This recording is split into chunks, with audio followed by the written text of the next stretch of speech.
Ulaşım master planını yapınca baktık ki metrekareye düşen insan sayısında şu anın Konya'nın 3 katındayız. Çok yoğun bir insan trafiğimiz var. Ve bu da beraberinde ulaşım ve trafikle ilgili daha köklü, daha radikal çözümler üretmemiz gerektiriyor. Ulaşım master planımızı aldık.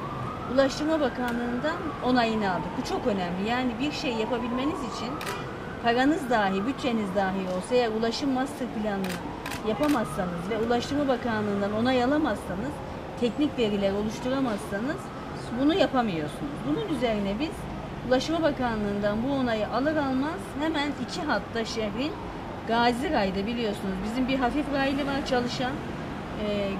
Yaklaşık günde 60 bin yolcunun taşındığı bir Gazi Ray var şu anda. Bu yılın sonunda tamamlayacağımız günde 100 bin kişinin taşındığı ama bir taraftan da bunların bağlantısını sağlayacağımız tamamen metro istasyon hattından yeni yaptığımız şehir hastanesi hattına 2 ilçeyi, 2 şehri birbirine bağlayan, şehrin bir başından bir başına birbirine demir ağlarla öreceğimiz metronun uygulama projesine başlattık. Bugün gördüğünüz sondajlar bunun bir sonucu. Şimdi 2 ay sonra uygulama projemiz de bitiyor. 2 ayrı firma geldi, 2 ayrı hatta.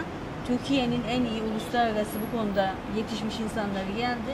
Bu çalışmaları başladı ve yaklaşık bunun tamamlanması için 130 sondaj yapılması gerekiyor. Şu anda 30 sondajımızı yaptık. Hızlı bir şekilde devam ediyoruz. 2-3 ay içerisinde uygulama projesi tamamlanmaz artık metronun temelini atma noktasına geliyoruz. Sayın Cumhurbaşkanımız Gaziantep'te ilk kongremize geldiği zaman bununla alakalı müjdemizi verdi.